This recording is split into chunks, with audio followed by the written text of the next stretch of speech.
Capítulo 17 do Evangelho segundo o Espiritismo, Sede perfeitos, item 3, o homem de bem.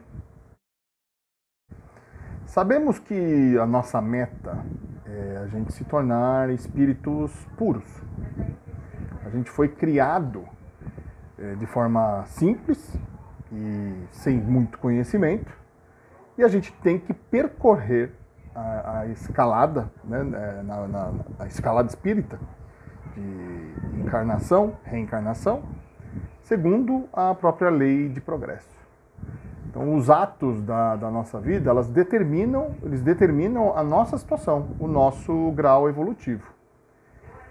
O conhecimento de si é, de fato, o primeiro passo.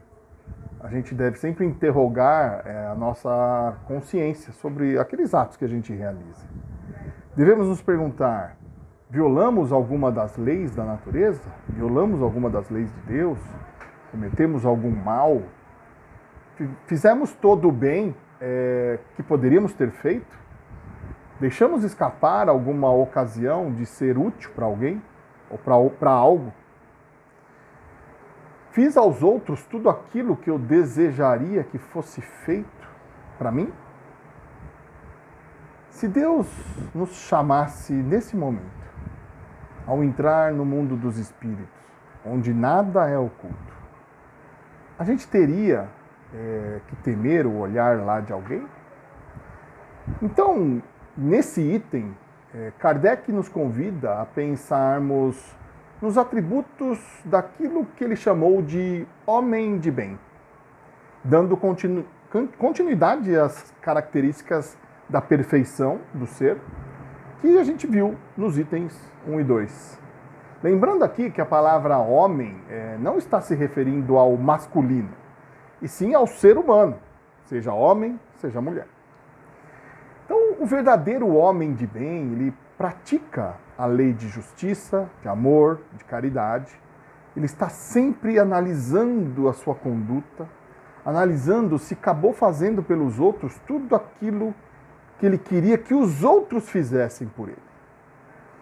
A regra básica do viver de um homem de bem é fazer aos outros exatamente o que ele deseja para si. Para isso, é necessário abolir o orgulho e o egoísmo, que impedem os homens de se sentirem iguais a todos, como filhos de Deus, de fato.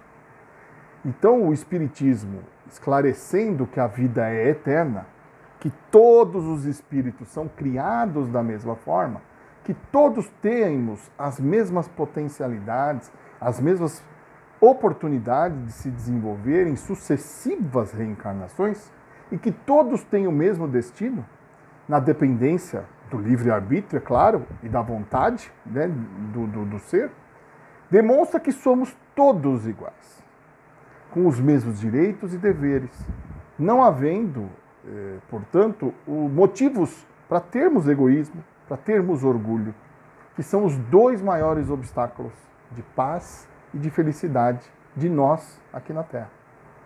Então, a gente pode dizer que o homem de bem, ou o ser humano, quem é? Quem é o homem de bem ou ser humano? É aquele que sempre tem fé no futuro, sempre busca enxergar as coisas do lado positivo. É aquele que aceita que na vida aprenderemos muitas lições e sempre teremos problemas para passar, mas que a gente consegue passar sem o homem de bem é aquele que consegue passar sem muitas lamentações desses problemas. Aquele que faz o bem porque é bom ser bom e não espera nada em troca. O ser humano de bem é aquele que fica feliz com as coisas boas que ele mesmo produz para os outros. É a caridade. É aquele que é humano, que possui o sentimento de humanidade com o próximo, sem distinção de qualquer situação, seja de raça, de crença, de opções, de dificuldades. É aquele que não alimenta ódio, nem rancor, nem desejo de vingança. E que, a exemplo de Jesus, perdoa. O ser humano de bem é aquele que nunca busca apontar os defeitos alheios. nem ainda evidenciar os defeitos alheios, que é pior. É aquele que reconhece que as suas próprias imperfeições, ele reconhece isso e que ele trabalha incessantemente em combater essas imperfeições. O ser humano de bem é aquele que as circunstâncias da vida o colocaram em posição de liderança de outros seres humanos e nessa condição ele trata as pessoas com bondade, com benevolência, porque são seus iguais. Todos somos iguais perante a Deus.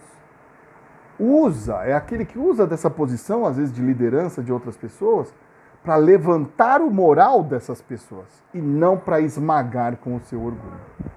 Enfim, no final das contas, o que a gente precisa é nos esforçar para sermos pessoas de bem, que buscam o melhor, tanto para nós como para as demais pessoas.